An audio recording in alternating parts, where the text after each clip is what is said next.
Amen. Amen. Nous allons...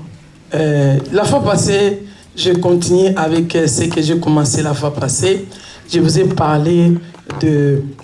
On avait lu dans Genèse 1, verset 6. J'aimerais que nous puissions continuer aujourd'hui. Alléluia. Nous allons lire notre texte de base.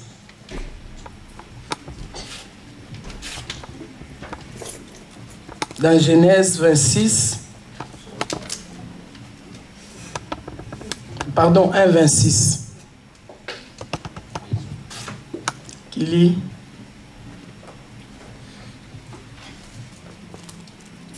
Puis Dieu dit, faisons l'homme à notre image, selon notre ressemblance, et qu'il domine sur les poissons de la mer, sur les oiseaux du ciel, sur le bétail, sur toute la terre, et sur tous les reptiles qui rampent sur la terre. Amen. J'aimerais que tu lises aussi Genèse 2, verset 9.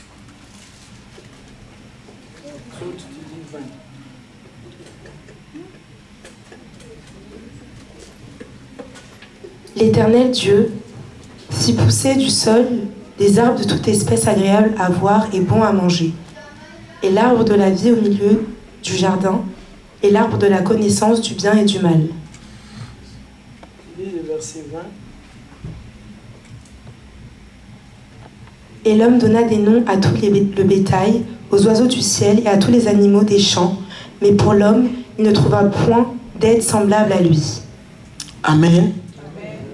La fois passée, je disais que Dieu nous a créés à sa ressemblance. Quand on dit on est créé dans la ressemblance de Dieu, ce n'est pas physiquement. Mais nous sommes créés à la ressemblance de Dieu selon notre pensée. Quand on dit que la personne te ressemble, donc l'homme a été créé à l'image et à la ressemblance de Dieu. L'image, c'est comme l'ombre de quelque chose. Elle est un reflet d'un original qui est le modèle original. Amen. L'image de Dieu ne veut pas dire que l'homme a une ressemblance physique avec Dieu, car Dieu est esprit. Dieu est esprit. C'est pour ça qu'on dit, quand on l'adore en esprit. Si tu ne rentres pas en esprit pour adorer Dieu ou parler à Dieu, il est difficile que tu puisses comprendre Dieu. Parce que Dieu, ce n'est pas le physique. Dieu, ce n'est pas dans les sensations. Dieu, ce n'est pas dans les émotions. Mais la Bible nous dit, Dieu est esprit. Et ce qu'il adore, l'adore en esprit. Amen. Donc notre ressemblance, c'est par rapport à l'esprit, c'est par rapport aux pensées. Parce que Dieu, quand il nous a créés, il a mis ses pensées des créateurs en nous. Il a mis ses pensées de créateurs, les pensées de Dieu en nous, pour que nous puissions être comme lui, pour que nous puissions faire des choses comme lui. Dimanche passé, j'ai dit, nous avons le pouvoir de créer, nous avons le pouvoir d'appeler les choses, nous avons le pouvoir de changer les choses. Ça veut dire que ce que Dieu a fait, nous sommes capables de le faire. Mais pourquoi nous ne le faisons pas? Parce que nous sommes limités dans notre pensée. Parce que nous croyons que c'est impossible, mes bien-aimés. Nous croyons que nous ne pouvons pas. Mais Dieu nous a créés comme lui. Il a mis à l'homme la pensée de l'éternité. Il a mis à l'homme son esprit pour que Dieu puisse créer de grandes choses avec lui. Amen. Dieu a mis à l'homme, dès l'origine, Dieu a mis à l'homme la pensée de la création. Il a donné à l'homme la capacité de pouvoir pour dompter la nature et toute la créature.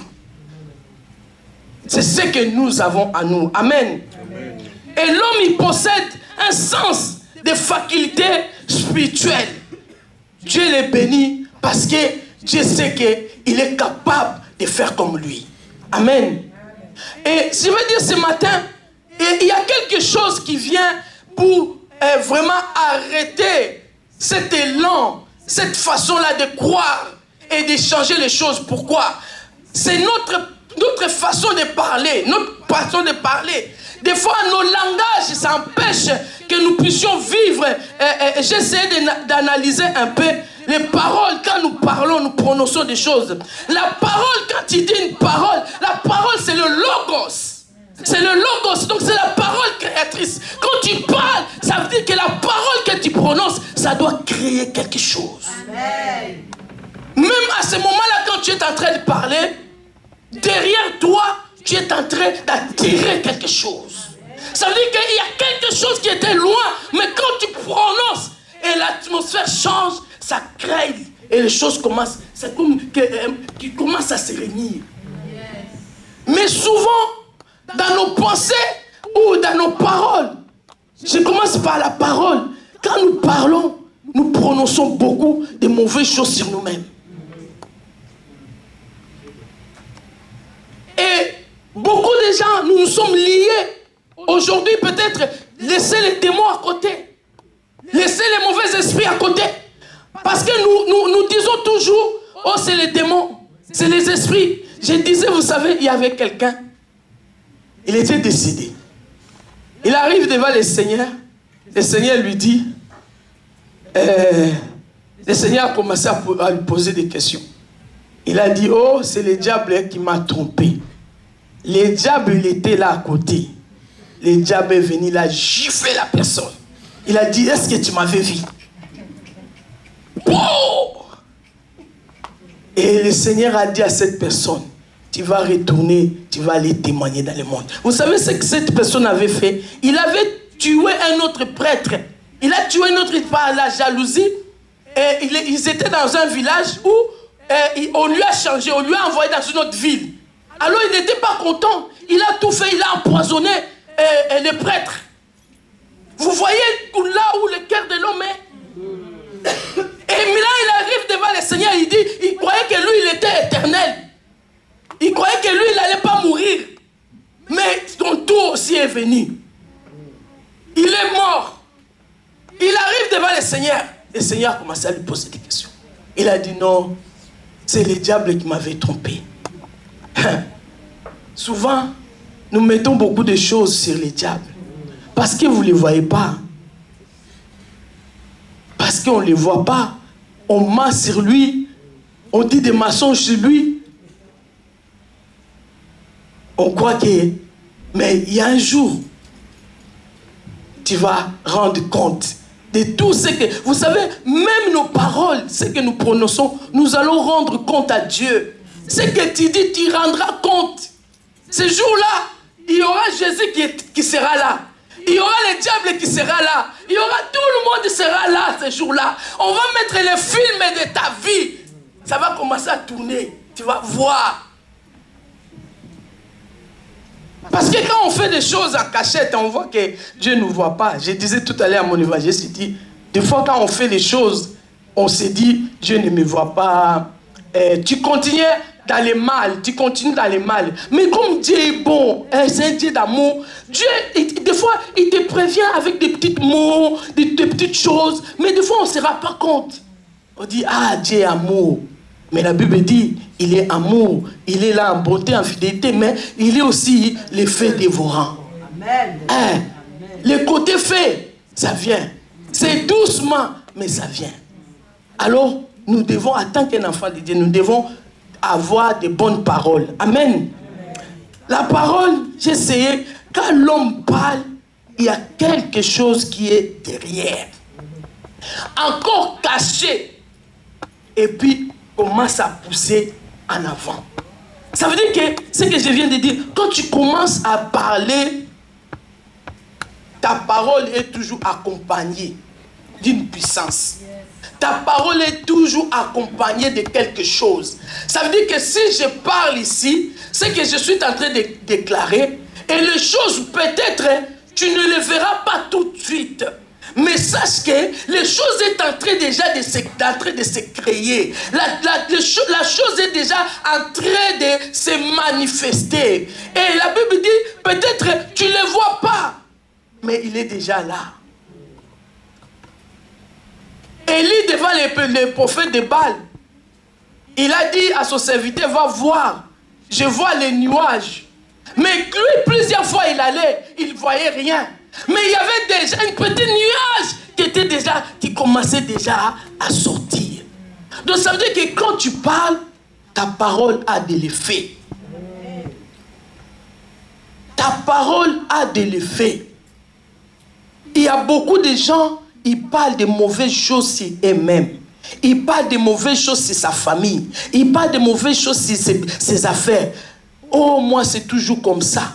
Moi, je ne réussirai jamais. Regarde mon corps, moi, je suis grosse. Mais si tu sais que tu es grosse, fais le régime. Tu n'as pas besoin de t'insulter. Tu n'as pas besoin de parler le mal sur toi. Tu te vois qu'il y a quelque chose que tu ne vois pas. Déclare des bonnes paroles. Prononce des bonnes choses. Parce que ce que tu dis sur toi, c'est ce qui va arriver. Moi, j'ai une mauvaise langue. Tu sais toi-même que tu as une mauvaise langue. Mais change ton langage. Commence à parler différemment. Commence à parler. Tu dis, Seigneur, je veux que tu me changes. Je ne veux plus avoir cette manière de parler. Parce que tu as le pouvoir dans ta bouche. Tu peux changer les choses. Alléluia. Donc quand tu parles, il y a un mouvement qui s'exprime. Il y a un mouvement qui s'exprime. Quand tu parles, il y a un caractère qui vient. Quand tu parles, il y a des choses nouvelles qui viennent parce que tu as parlé. La parole, c'est le logos. Il y a la différence entre la parole réma et la parole logos. Léma, c'est quand tu parles comme Dieu t'appelle les choses, le logos. Réma, c'est quelque chose qui vient et tu parles. Et par exemple, je peux donner, tu parles, vous pouvez me lire dans verset, comme Jésus était en train de parler, dans Matthieu 18, verset 16, pour montrer la différence.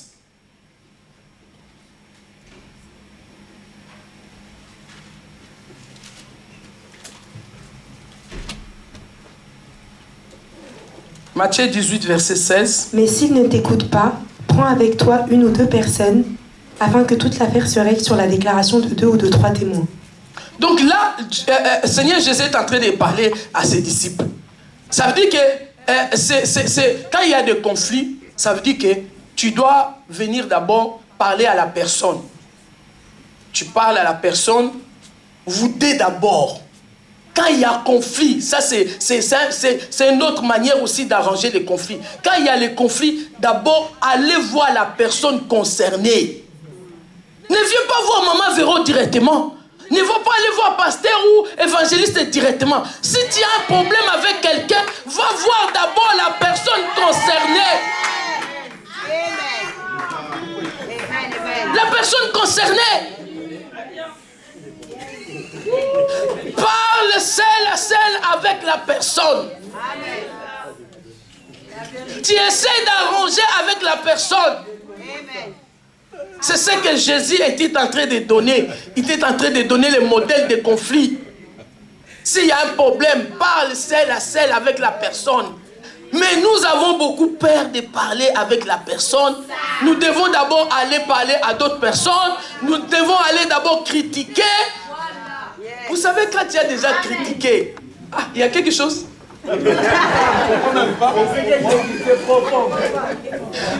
ici, il y a quelque chose. Ça veut dire que là, tu parles à la personne, tu viens le voir, tu lui dis, regarde ça. Vous discutez ensemble, mes bien-aimés. Vous cherchez à arranger, à trouver la solution. C'est comme ça que tu peux gagner ton frère ou ta sœur. Au lieu de parler aux autres personnes, au lieu d'aller les critiquer, au lieu d'aller les parler, mais vous savez déjà, quand tu fais ça, la personne a déjà entendu que tu l'as déjà critiqué. Et la personne, même quand tu viens lui parler, ne va pas être content. C'est ça. C'est ça. Amen. Il ne va pas être content. C'est là où nous voyons des fois il y a des problèmes. Mais là, Jésus dit, s'il y a des problèmes, va voir la personne seule à seule. Parle avec lui, arrange-vous deux. S'il ne t'écoute pas à ce moment-là, là tu peux maintenant, même avant de venir dire les problèmes à l'église, ça veut dire, quand on parle de l'église, on parle des responsables. Quand on parle de l'église, on ne parle pas que tu viens devant tout le monde ici, tu commences à dire non. On parle aux responsables de l'église, on parle aux anciens de l'église. Mais d'abord, c'est la seule. S'il ne t'écoute pas, tu appelles une autre personne que tu sais qui peut être témoin. Et la personne vient entre les affaires, se règlent entre vous trois. Si la personne maintenant ne t'écoute pas, là maintenant tu peux aller dire à un responsable de l'église. Regarde, j'ai fait les démarches comme ça, mais la personne il n'a pas écouté. Et maintenant la personne responsable de l'église, il va intervenir, il va essayer aussi de réconcilier, d'arranger les choses. Alors si toi-même tu n'écoutes pas même les responsables, à ce moment-là, tu n'es pas un chrétien, tu es un païen. Amen. Donc apprenez à rager. Donc ça c'est la parole Réma, donc vient de Réthéo. Ça veut dire Réthéo, ça veut dire Réma. Amen. En hébreu. Alléluia. Alléluia.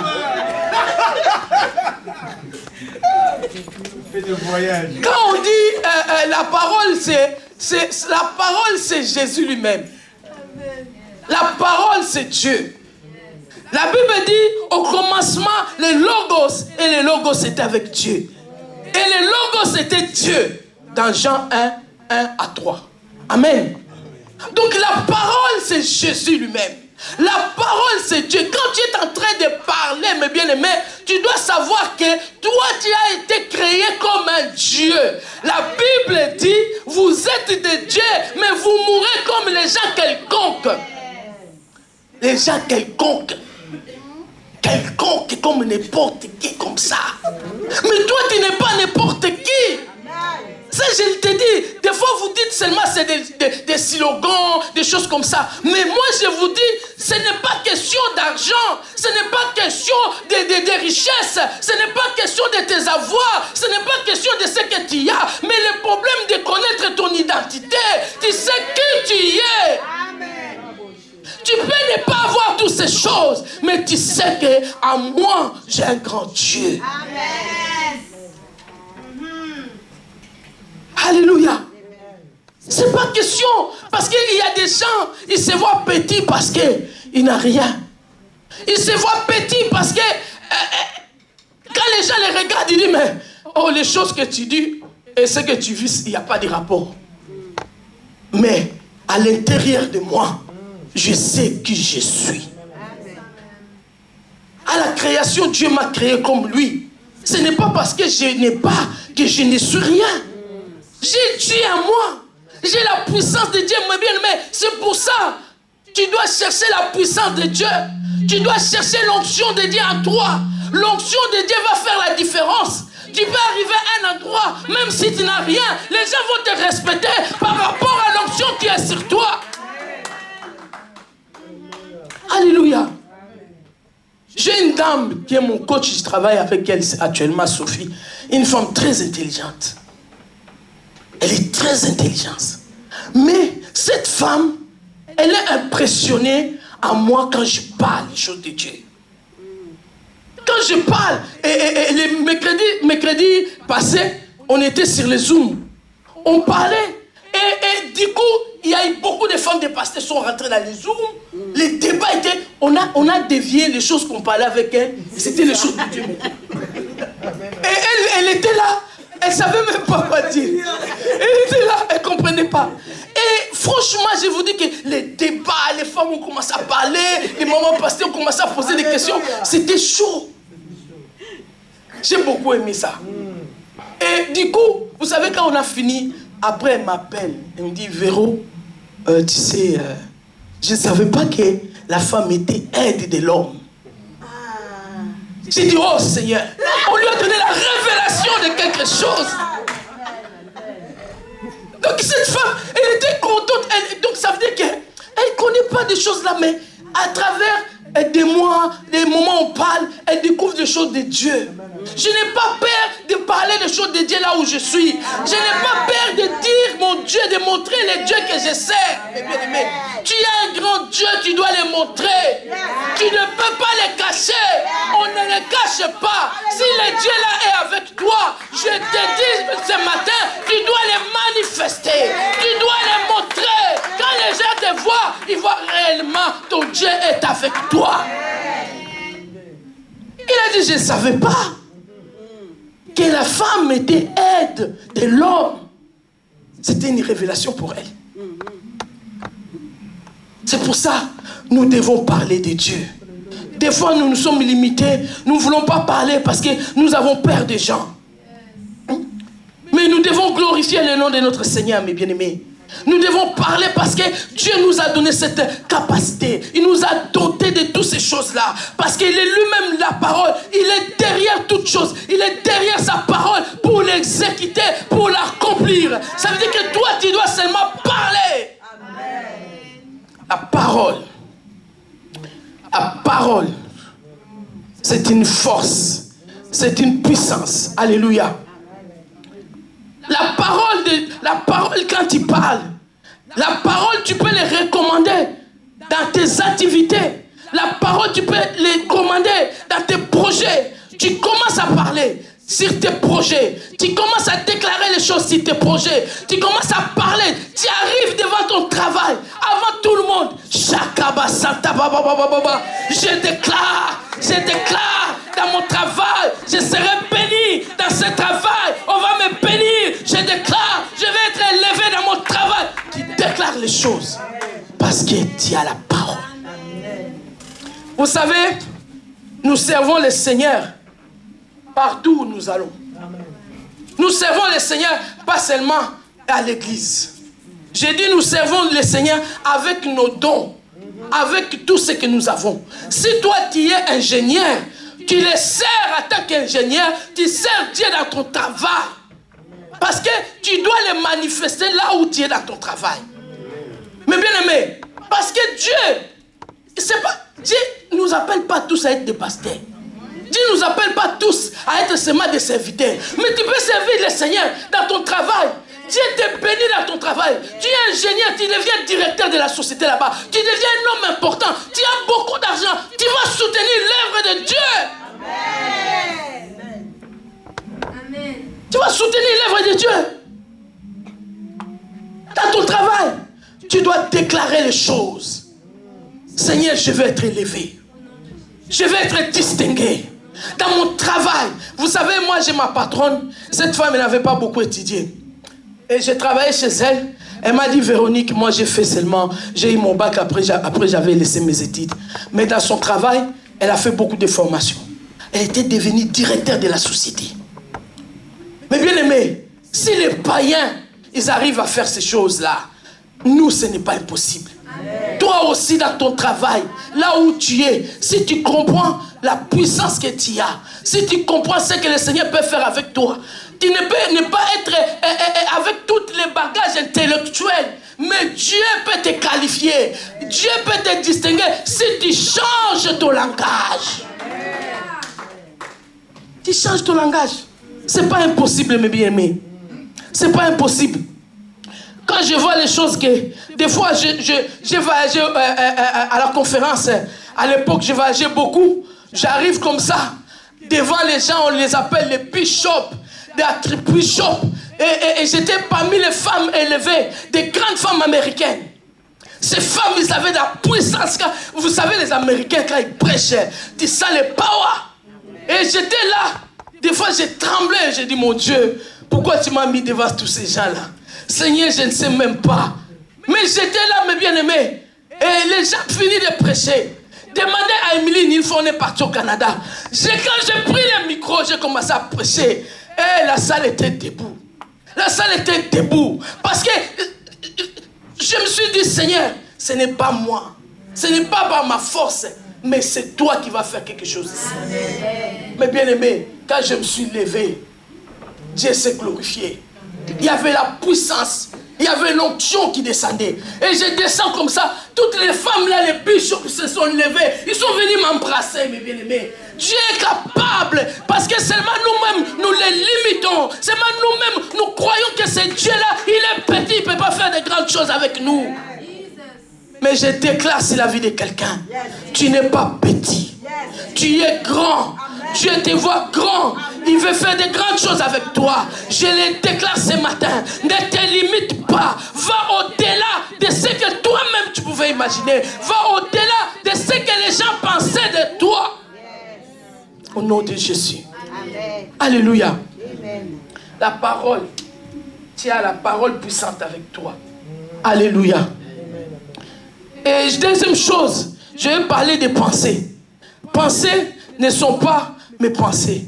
Pensées, c'est faculté qui commande, qui commence dans l'esprit. Et la faculté là, ça te donne l'intelligence. L'intelligence de réfléchir. Dieu nous a donné l'intelligence. Il nous a donné la capacité. Il a formé des idées. Il a conçu les choses à nous par l'esprit. Il nous a donné. Donc ça veut dire que l'intelligence que tu as, à travers tes pensées, tu peux faire de grandes choses. Mais ce qui fait que nos pensées nous jouent des tours. Nos pensées nous disent d'autres choses. Nos pensées nous trompent. Notre jugement, d'abord pour nous-mêmes, nous nous jugeons. Notre raisonnement, nos pensées nous donnent de réfléchir d'une manière au contraire de ce que Dieu veut que tu puisses réfléchir. Parce qu'aujourd'hui, les chrétiens, ils n'ont plus la tête pour réfléchir. Quand ils disent à chaque fois, Dieu va faire. Non. Dieu te donne l'intelligence de faire. Dieu ne fera pas tout pour toi. Il t'a donné l'intelligence, mes bien-aimés. Ce matin, je parle à quelqu'un. Comme nous sommes là, j'avais dit la fois passée, nous avons des dons et des talents. Nous pouvons changer cette église. Nous pouvons changer cette église. Je parle à quelqu'un ce matin. Nous pouvons transformer cette église. Nous pouvons faire cette église là où les gens viennent épuiser les choses. Là où les gens viennent nous visiter, sortir ici d'une manière extraordinaire, transformée. C'est possible à travers ce que vous avez. Mais d'abord, nous-mêmes, nous nous jugeons. Nous-mêmes, nous nous condamnons. Qu'est-ce que nous prononçons tout le temps dans cette église? Quand tu pries, tu es toujours dans les lamentations, comme Jérémie. Oh Seigneur, quand est-ce que notre église va marcher? Oh Seigneur, quand est-ce que nous aussi on aura une grande église? Oh Seigneur, des pensées négatives, tout le temps. Alors comment tu veux que les choses changent? Si nous voulons que les choses changent, nous devons changer notre pensée. Nous allons, même si on ne voit pas, mais on déclare des bonnes choses. Même si on ne voit pas, on déclare les choses. Quand tu commences à déclarer, vous savez, la déclaration, ça change les choses. La déclaration, plus nous parlons aux choses. La Bible dit, tu appelles les choses qui n'existent pas à l'existence. Tu appelles les choses qui n'existent pas à l'existence. Tu dois former des idées, de bonnes idées dans tes pensées.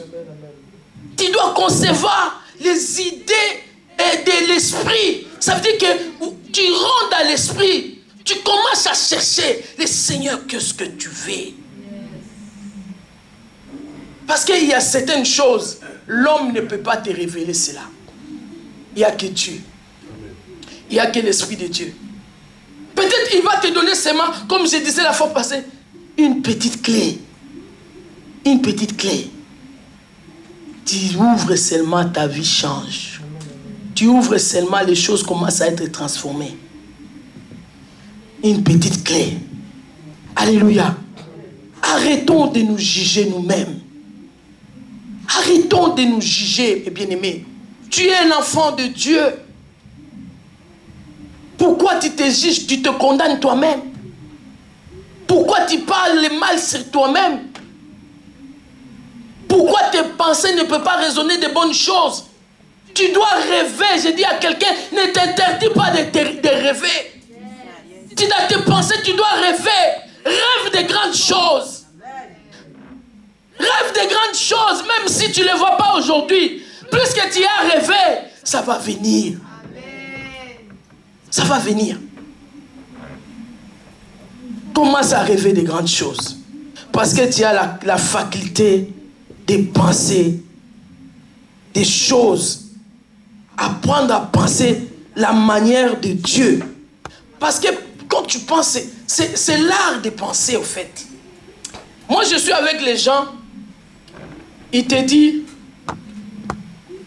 pourquoi tu réfléchis comme ça? Tu ne peux pas bien réfléchir.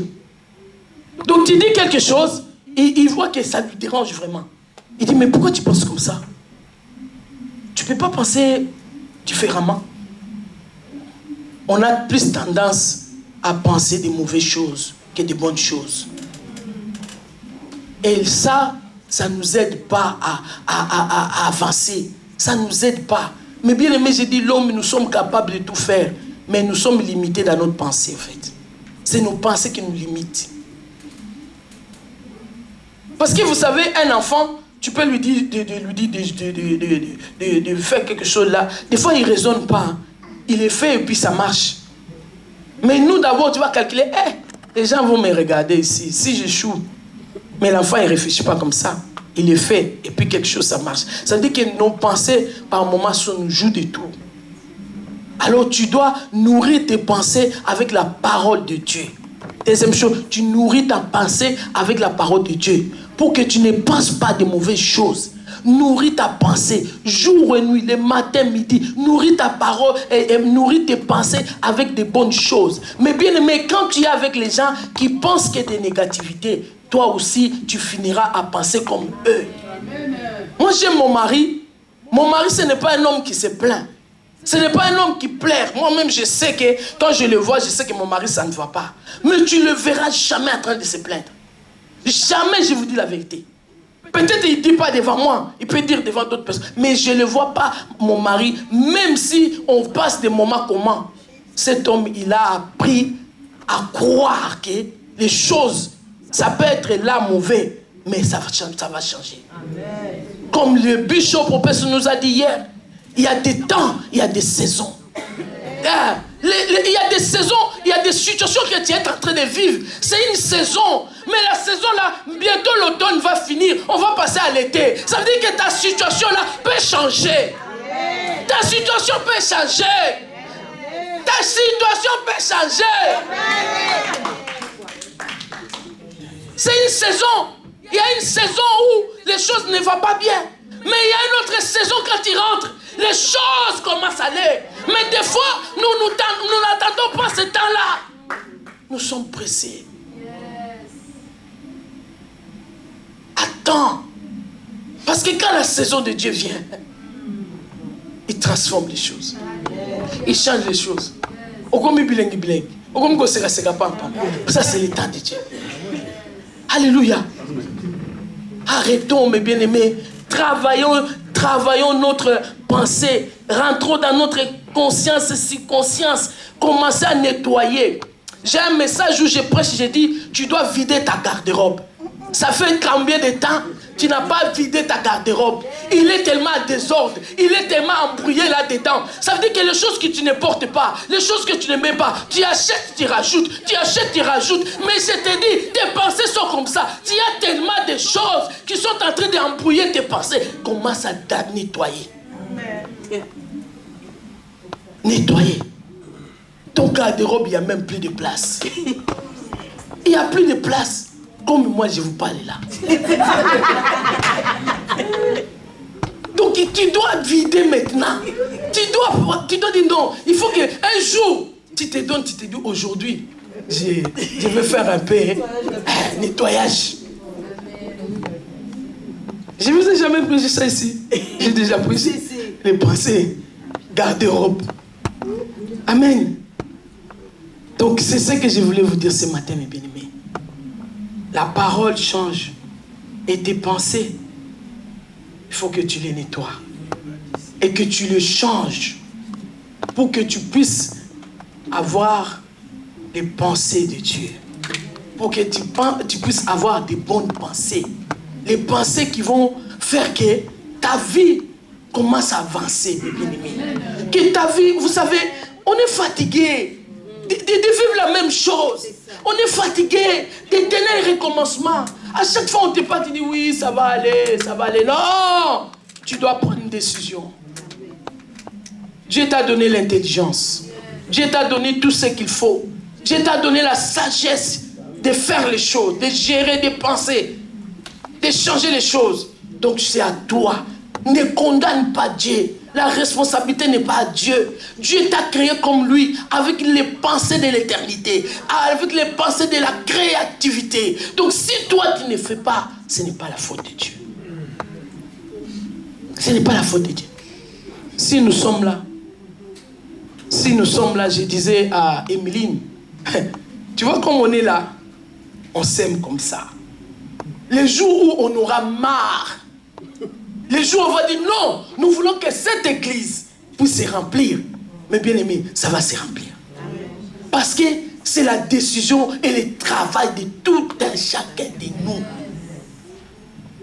Parce que nous venons ici, après ici, chacun part. La semaine, tu vis ta vie comme tu veux. Tu fais ce que tu veux. Tout ce que tu fais la semaine, c'est pour toi. C'est ma vie.